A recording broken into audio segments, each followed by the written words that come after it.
высокими темпами и является очень эффективным инструментом изучения динамических свойств электроэнергетической системы. Системный оператор Центрального диспетчерского управления ЕЭС России, который я представляю, организует и семинар, и конференцию, занимается немножко несвойственным системному оператору делом, но это, мы считаем, необходимым. Это помогает нам повышать качество управления режимами электроэнергетической системы. На семинар мы пригласили двух ведущих специалистов в области Wide Area Measuring System. Первый специалист – это профессор Падке, профессор Технического университета Вирджинии. Я надеюсь, господин Падке расскажет немножко и о себе, и о истории создания системы мониторинга в Соединенных Штатах. Но я могу только сказать, что это наиболее квалифицированный, наиболее информированный специалист в области Wide Area Measuring System. Профессор. Thank you very much, Mr. Pulikov. For me, it's a great pleasure to be here, and in the audience, I recognize many experts in this field. So it's a double honor for me to talk to you about the development of phasor measurements. This is the outline of my talk. I'm going to tell you a little bit about the phasor measurement units, how they started, then a little bit about the technology of measurement and the behavior of this technique when the power system frequency is not equal to the nominal value. So, secondly, I will talk about the standards that are both in IEEE and in IEC, which relate to this technology. So that's the general plan of the lecture before the break in approximately 1.5 hours. So a brief history of wide area measurements. In power systems, wide area measurements are not new. In fact, the first example of wide area measurements was developed in early 1940s, and this has to do with the tie line bias control of interconnected power systems. That's the earliest technology where wide area measurements were in use, and they are still in use in most companies.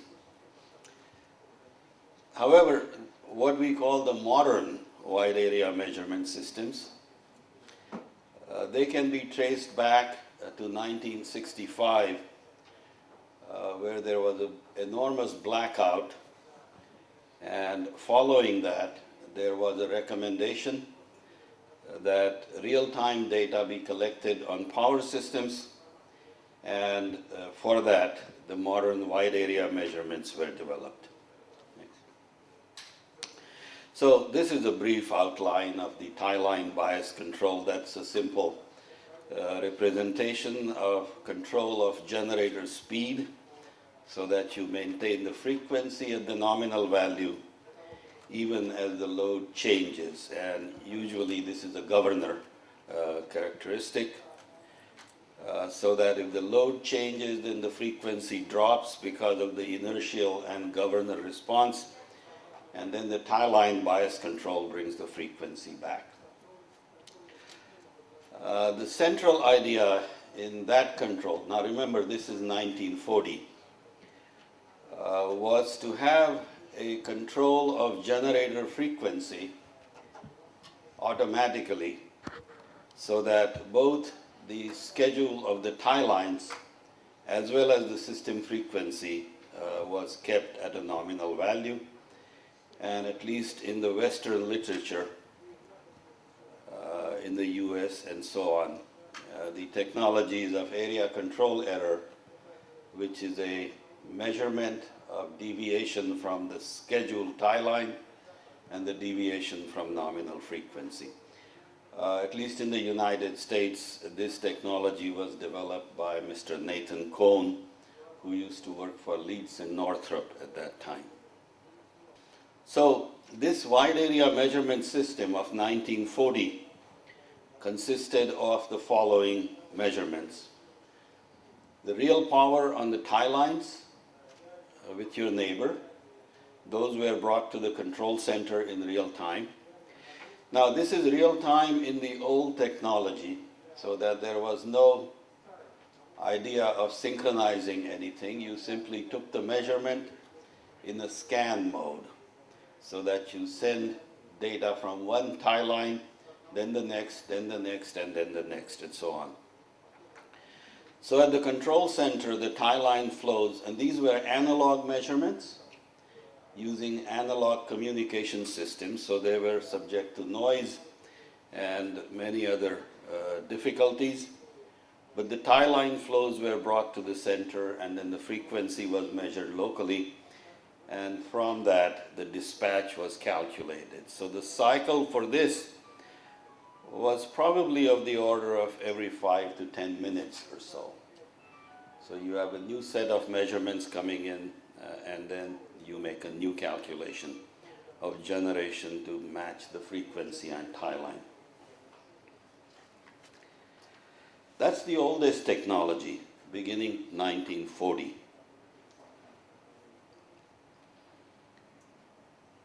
I'll now talk about the birth of PMU. This is the phasor measurement unit. And in today's technology, that is the most important wide area measurement tool. So the origin of this technology is in the computer relays on which many of us were working in 1960s and 1970s.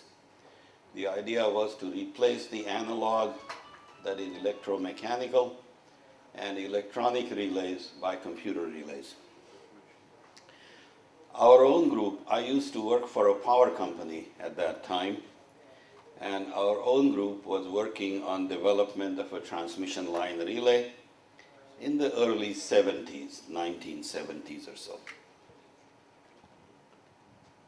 The computers in those days were not fast enough, and the amount of calculations that we had to do to make a transmission line relay were so many that it was difficult to fit the calculation within the window of sampling time.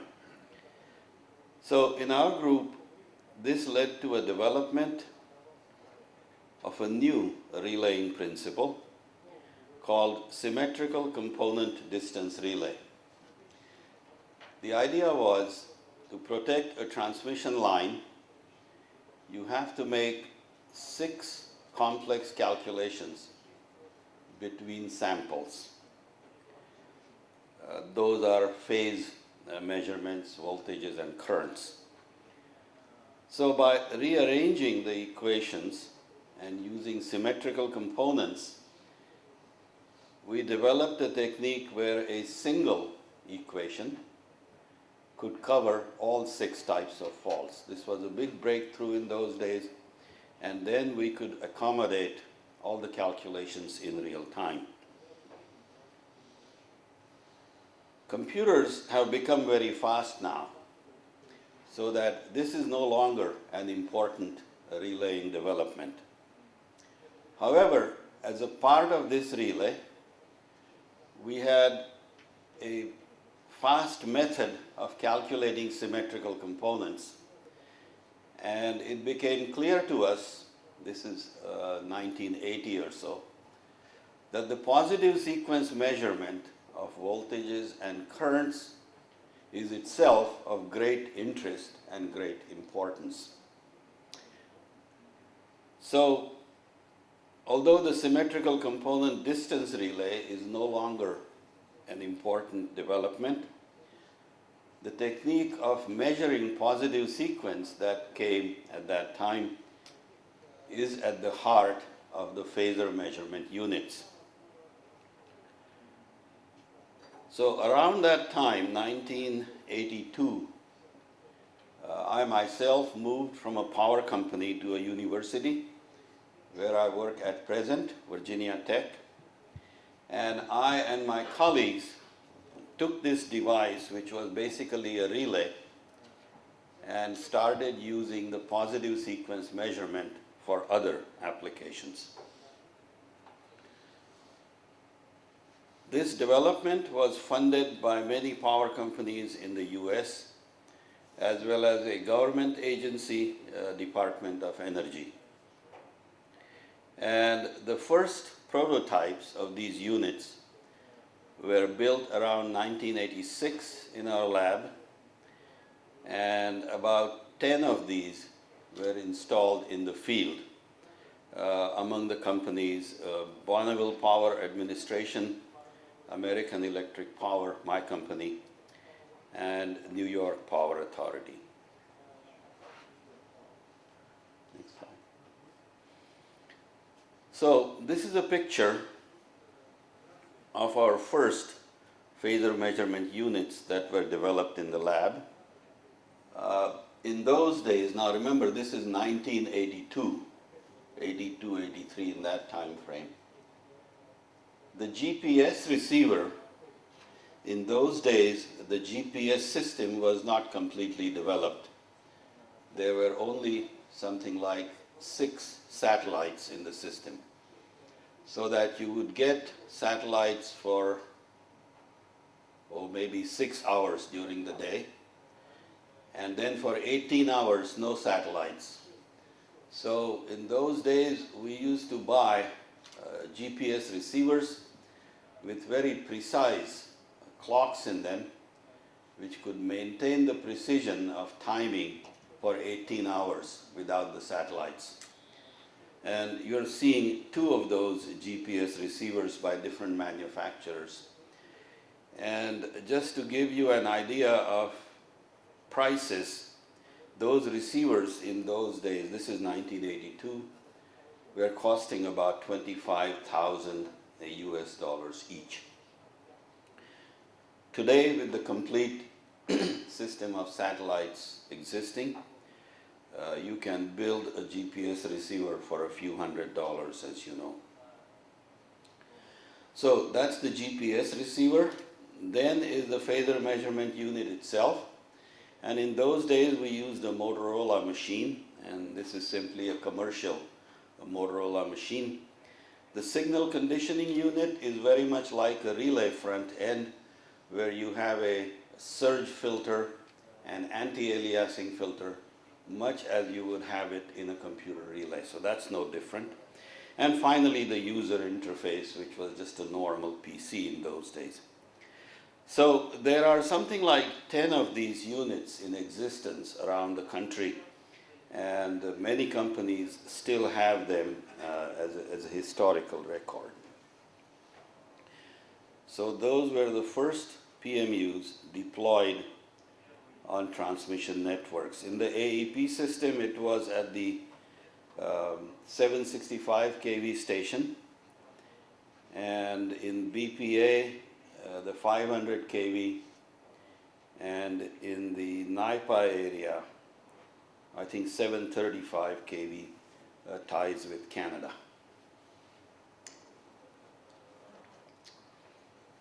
Okay, so that's the historical overview of phasor measurement unit development.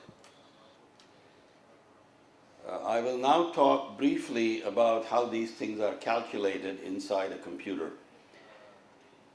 This is in the nature of a tutorial, which is what this lecture is. So it's a little tutorial on phasor estimation. So to remind you, a phasor is a representation of a pure sine wave, as shown on the red. It can only represent a pure constant sine wave, so that this sine wave in principle goes on forever. And the complex number then has a magnitude equal to the RMS value of the signal. And the phase angle of the complex number is measured from t equals 0, that is when you start observing the waveform, and the peak of this sine wave, theta. So that's the angle and that's the magnitude. And all the angles to the left are positive, all the angles to the right are negative as shown. Since in principle you can observe the phasor at any time, t line is arbitrary, and therefore the angle is completely arbitrary. It is not unique. It depends upon when you start measuring the phasor.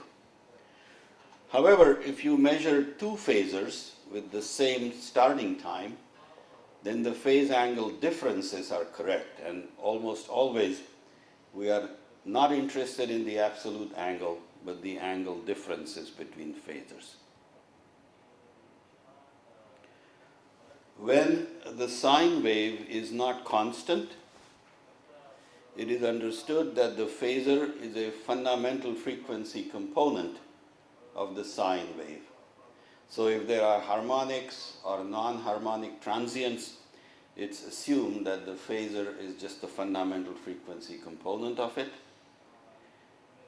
And although you say that the sine wave goes on forever, in reality it has to be observed only over a short period.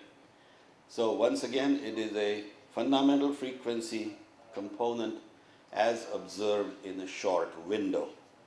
The typical windows in phasor measurement work are about 1 period of the fundamental frequency. The most popular method of measuring phasor is by the Fourier filter. And in this illustration, I show you on the left the sine wave we are trying to compute the phasor for. And in this picture, I show you 12 samples in 1 period. So those are the 12 samples in yellow. And then they are multiplied by the sine and the cosine to calculate the Fourier function. And you can imagine those as samples of sine waves of magnitude 1, amplitude 1. So the phasor that we wish to calculate is computed by the formula in this box.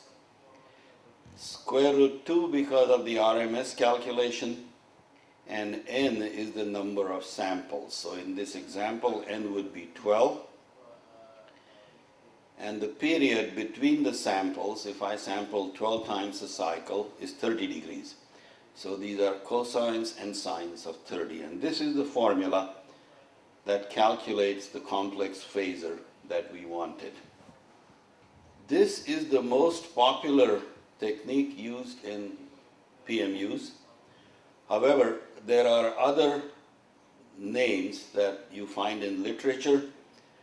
For example, least square solution over a period, cross correlation with sine and cosine, and in some cases also Kalman filter.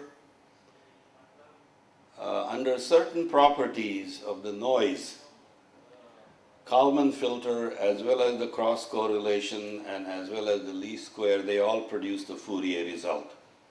So they are identical as far as we are concerned. The picture at the discussion at the bottom is not important for PMU, but I just make a comment that if you take 1 period to make the measurement, then the measurement response time is 1 period, 1 cycle. In many relaying applications, you have to do this faster than 1 period, so that it is possible to calculate phasors by this method from a fractional cycle as well. Here, for example, is a formula for a half cycle phasor calculation. And in general, if you use a fractional cycle calculation, it gets a little more complicated, but it's still a linear process and you can get a phasor directly. So for relays, it is common to use a shorter data window than 1 period. But for PMU work, we almost always use periods of, or the windows of 1 or more periods of the sine wave. This process must continue forever. The phasors are being measured all the time. So, how to update the data when a new sample arrives? So in this picture, I tried to show you the old data window in yellow, and a new sample arrives that's shown in red, so that the new data window are the gray samples and the red sample. So to calculate phasors from that window, you repeat the same calculation you did before with the old window, and that's what's shown in this picture. You can see that the t equals 0 and the peak of the sine wave now have a different angle. In the old phasor, the angle was theta 1. In the new phasor, the angle is theta 2, which is theta 1 plus an angle between samples, in this case 30, because there are 12 samples per cycle. Such a calculation is called a non-recursive phasor calculation, because you make a fresh calculation in each window. It's a non-recursive calculation. And on a constant sine wave, it produces a complex number which rotates in the positive direction 30 degrees at a time. Every sample it moves by 30. This calculation is quite wasteful of computer power. In the old window and the new window, most of the samples are the same. There is only 1 new sample and 1 old sample is gone. So a more efficient way of using the computer is what's called a recursive phasor calculation. And in this case, when the new data window arrives, you leave the sine and cosine multipliers where they were before. And so that the middle multiplications can be saved. And now the phasor is a recursion formula. The new phasor is equal to old phasor plus a contribution from the new sample minus a contribution from the old sample. This is very efficient numerically, and I would say that most people would use something like this in PMU work. Just a word of caution, the non-recursive phasor calculation is numerically stable, whereas recursive calculation is numerically unstable. So if you use the recursive calculation, you have to put some special features to prevent instability from occurring. Again, this is more with the relaying discussion, but it's important. How much data to use to calculate the phasor? If you can get the phasor in 1/4 of a cycle, then why wait for 1 cycle to calculate the phasor? And this is the answer to that question. The phasor that you calculate will always have an error in it, and the error depends upon how many samples you used or what is the data window. So the picture on the right shows you if you use a longer data window, then the size of the circle of uncertainty or the error will shrink. So on the left-hand side, I tried to show you the true value of the phasor in red, and then the circle of uncertainty in white and blue. So if you used a quarter cycle calculation, the errors will lie in the blue circle. And if you use a 1 cycle calculation, the error will lie in the white circle. So the error gets smaller, more data window you use. The actual relationship is inverse to the square root of the data window. So a quarter cycle and 1 cycle, the ratio is 4, and therefore the error reduces by a factor of 2. A 1 cycle phasor is twice as accurate as a quarter cycle phasor. So longer the window, the better is the accuracy, and typically you want to use as long a data window as possible to calculate the phasor. Of course, you should not extend this argument too far, because in a normal power system, the phasor changes as time goes on. So if you used a very long window and then the phasor has changed in the process, then the calculation you make once again is no good. So you have to make a good balance between the data window and the nature of the waveform. If it's changing too rapidly, you don't want a long data window. In all of PMU work, the typical data windows are 1 cycle, 2 cycles, or 3 cycles in that time frame. I think I should mention, if you have a question or a comment, please raise your hand so I can see if somebody has a question. Okay.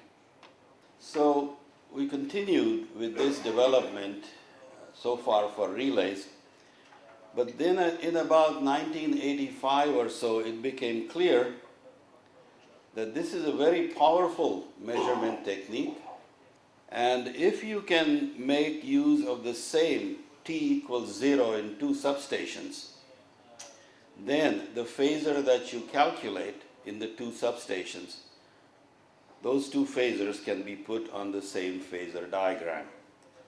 And that was the motivation for synchronizing the clocks in different substations. They could be hundreds of miles apart, it doesn't matter. But if you have the same clock in the 2 stations, then the measurements you make can be put on the same phasor diagram.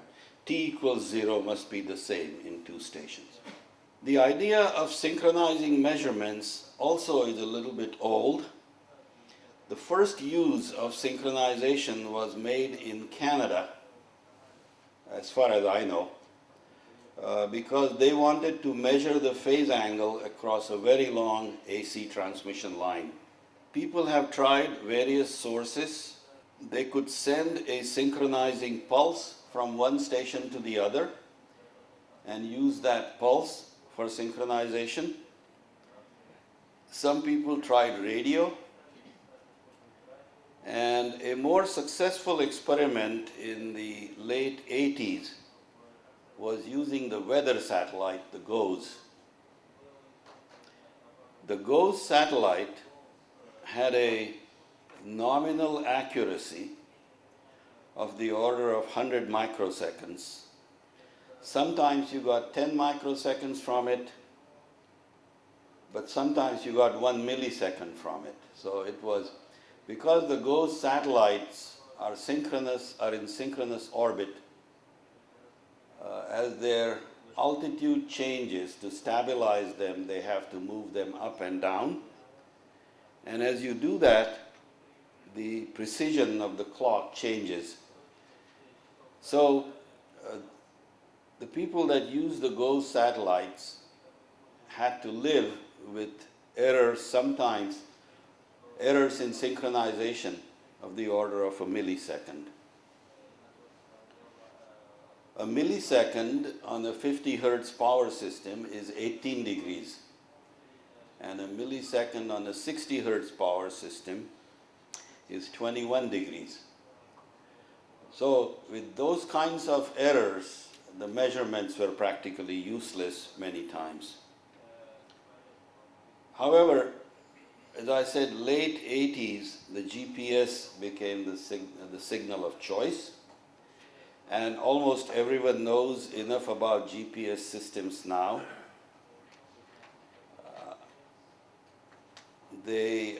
In this particular system, which was originally developed by US Air Force, but now it is under the commercial control of transportation people,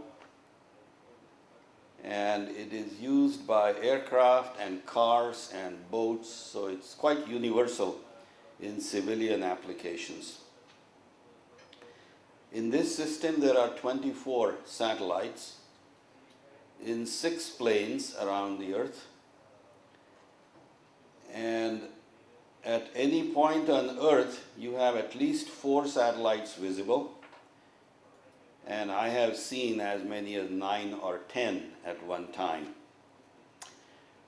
These are navigation resources, so if you need at least 4 of them to find your coordinates x, y, z, and t. In phasor measurement work, in principle, 1 satellite is sufficient once you enter the x, y, z data manually. But in most users of PMU, they look for at least 4 satellites for what they would call a synchronous measurement. The guaranteed accuracy of the GPS system is 1 microsecond, which for a 60 Hertz system then is 0.02 degrees. It's very, very precise as far as power system measurements are concerned. In practice, it has been found that you get much better accuracy than 1 microsecond, typically of the order of 200 to 300 nanosecond is common. So these satellites are not in synchronous orbit, they are semi-synchronous. So they go around the Earth twice a day, and so far in all of the experiments I have heard, they have been extremely. Imaginary part, 2 real numbers, and the timestamp all remain together forever. That's the identity of the phasor measurement. And usually it is attached to the whole array of measurements. For example, it could be a positive sequence voltage of the bus, a positive sequence current in line number 1, line number 2, line number 3. All of those are taken at that timestamp. And then the timestamp advances for the next measurement and the next measurement, and the process continues forever.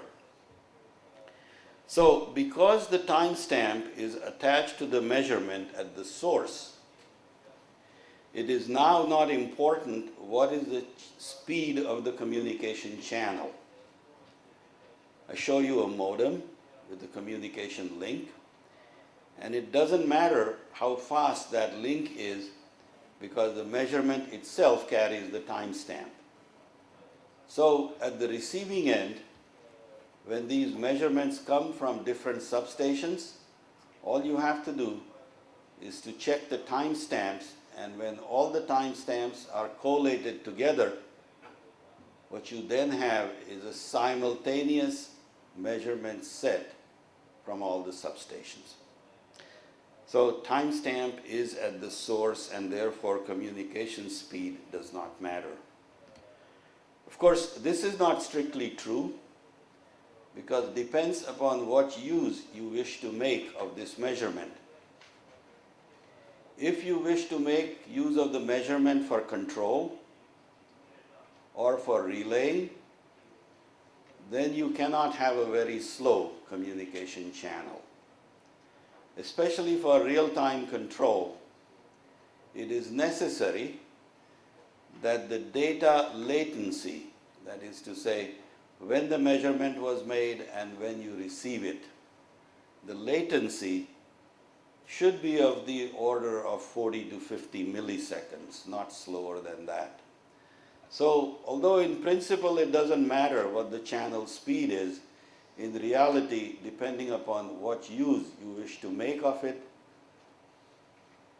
the channel speed does have a limitation.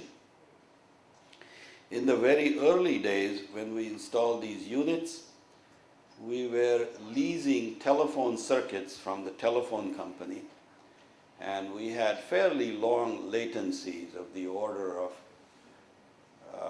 quarter of a second, 250 milliseconds or so. And that was okay for the application we had in mind. But nowadays, almost all people are concentrating on the fiber optic link for communication so that you can obtain latencies of the order of 40 to 50 milliseconds throughout the system.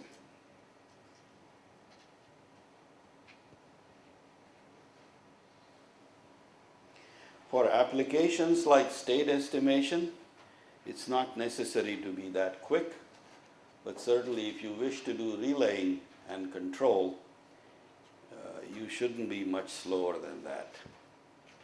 A word on the clock. As far as I know, most PMUs use a constant clock. That means the sampling clock is tied to the nominal frequency of the power system. For 60 hertz, for example, if you have 12 samples per cycle, then the sampling clock is 720 hertz clock, regardless of what is the power system frequency. Of course, power system frequency is never constant.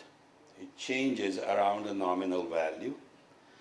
So the next issue is, if you use Fourier technique for phasor measurement and a clock speed that is constant, what does it do to the accuracy of the measurement? So understand the process. The clock is constant, therefore the sine and cosine are constant clock sines and cosines, but the power system signal on the left is not. So you may have a 60 hertz clock and a 61 hertz power system frequency, or 50 and 51. So the issue is, if that happens, what's the influence of this disparity? This picture is a little busy, but I tried to explain what's on the picture. So we're talking about the Fourier calculation when the frequency of the signal is off nominal, not exactly 50 or 60. For all practical purposes, we only consider excursions of plus minus 5 hertz.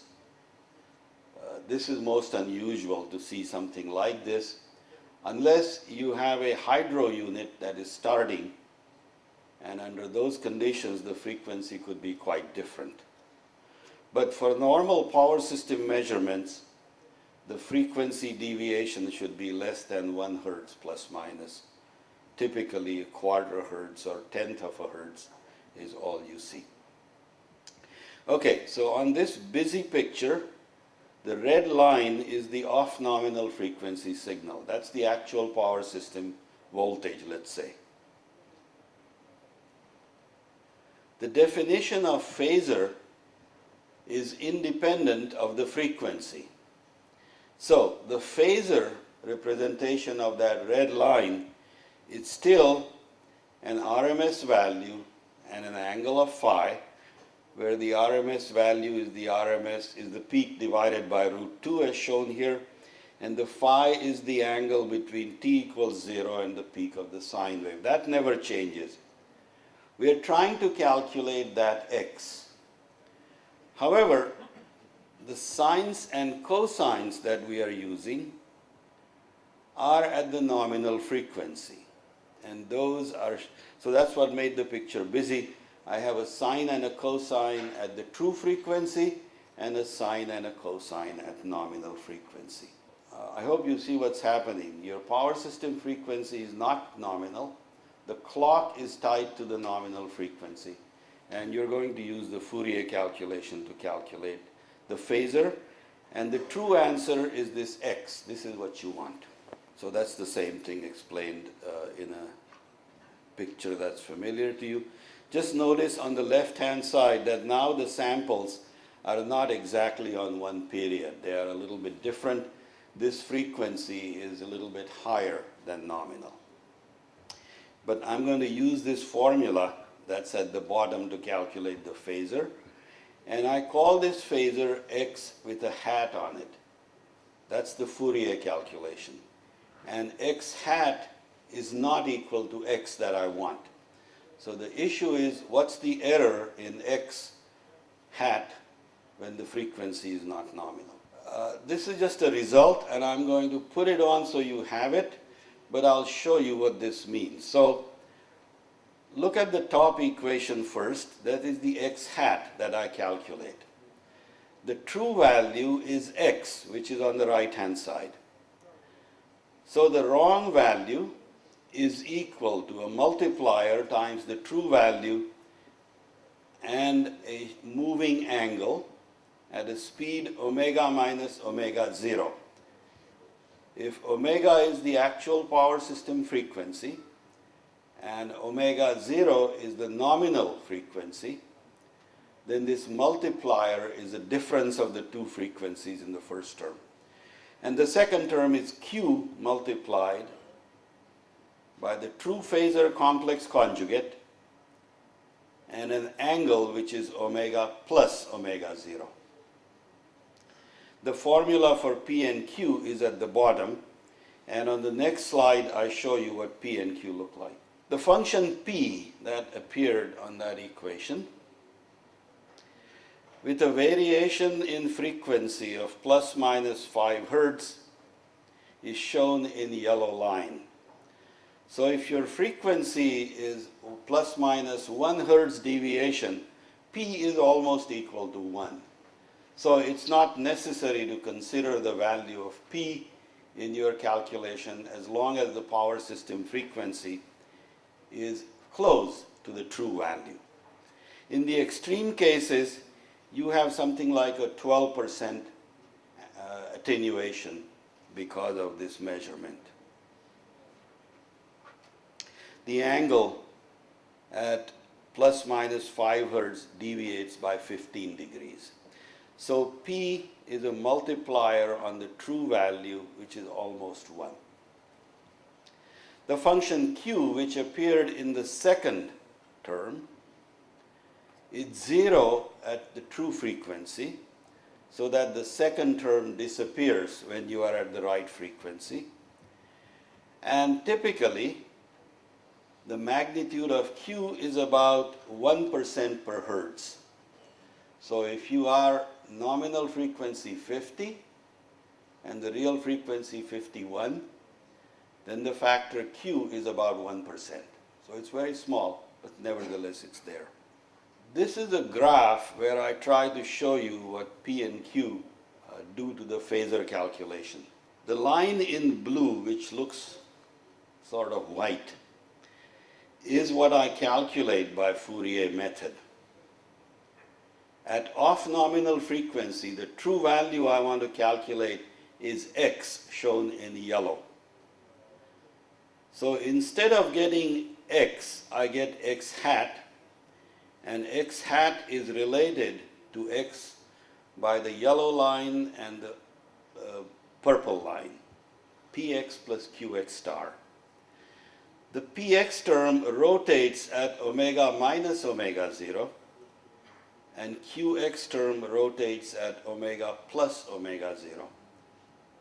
Second harmonic. So the qx term produces a second harmonic variation, whereas a px term produces a rotation in the complex plane.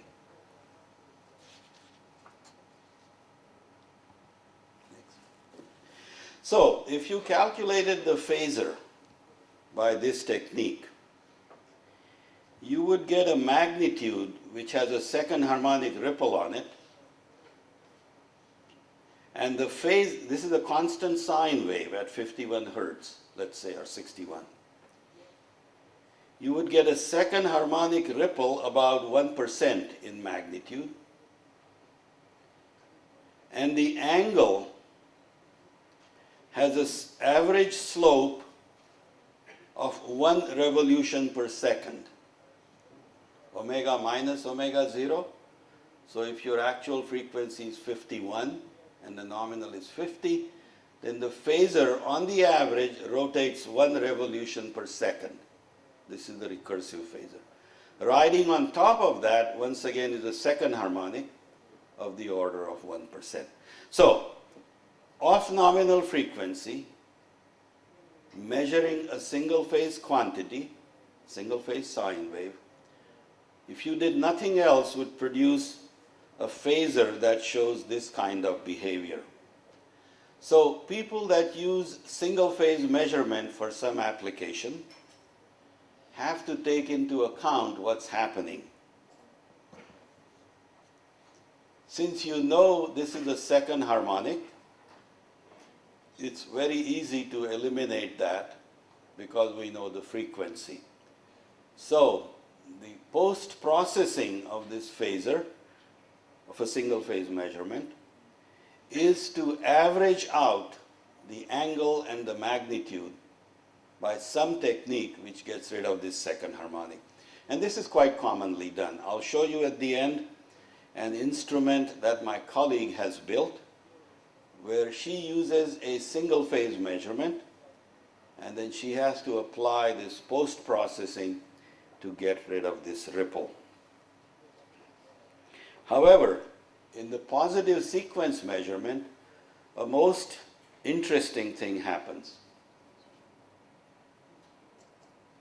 This is a complicated formula, but once again I'll show you a picture.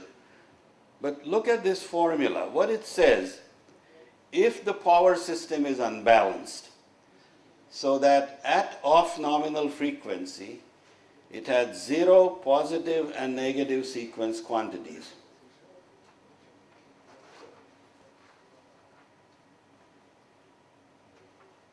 So, this is the 0 sequence at off nominal frequency, positive sequence at off nominal frequency, negative sequence at off nominal frequency. Then the measurement you make by the Fourier method, this is the 0 sequence you will measure, this is the positive sequence you measure, and this is the negative sequence you measure. That's the same P multiplier as before. But the most interesting part is that the error in positive sequence comes from the negative sequence. So if your unbalance is 1%, let's say, just as an example, so this is 1% and this multiplier is 1%, the error disappears, practically speaking, when you make a positive sequence measurement. So, if the off-nominal signal has some unbalance in it, the error in the positive sequence measurement is practically 0. And this I tried to explain by this picture. Here is phase A, phase B, and phase C. This is the Q term, the second harmonic, second harmonic, second harmonic. But the second harmonics are negative sequence, so when you make a positive sequence calculation, these three things cancel each other and you get a pure rotating phasor. So one advantage of making positive sequence measurement as compared to a single phase measurement is that as long as the unbalance is small enough, the positive sequence measurement at off nominal frequency is accurate without any ripple in it. That's if you use a constant clock and Fourier technique. In fact, next slide. Here is a picture of the total error. So there are 3 axes in this. The horizontal axis is the frequency deviation, plus minus 5 Hertz. So if you look, if there is no negative sequence component in the input, the error is 0 throughout. Okay? If the negative sequence is 10%, then the error is this much on this scale. This is 10%, 10%, no, 1%, 1%, 0.5%, 0.5%. So this is a three-dimensional plot which shows you error in phasor measurement depending upon the frequency deviation and the amount of negative sequence component in the input. This goes from 0 to 20%, which is very large, and plus minus 5 hertz, and the total error is still less than 1%, and often it's less than 0.1%. Меня интересует, Андрей Гробовой, вы говорите о алгоритме, который разработал ваш коллега. Но сейчас в мире много производителей PMU, и что во всех этих PMU используется вот этот самый алгоритм, о котором вы доложили, или есть какие-то другие алгоритмы? Спасибо. Yes, indeed, there are other algorithms. But to the best of my knowledge,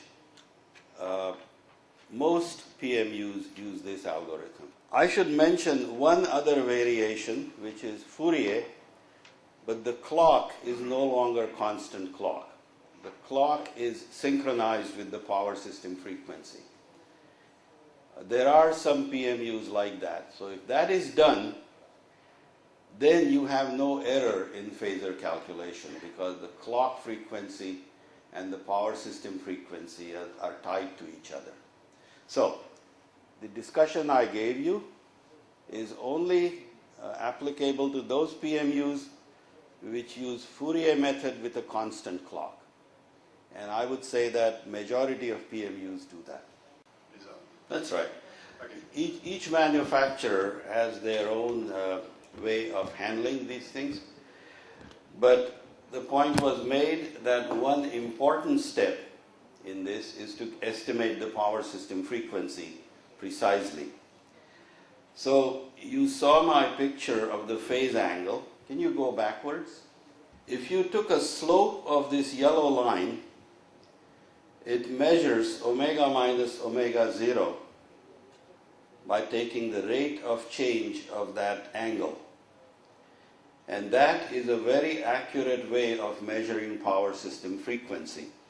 And you can do that only if you use a constant clock. If you use a clock that's synchronous with the power system, then you must calculate the frequency by some other method.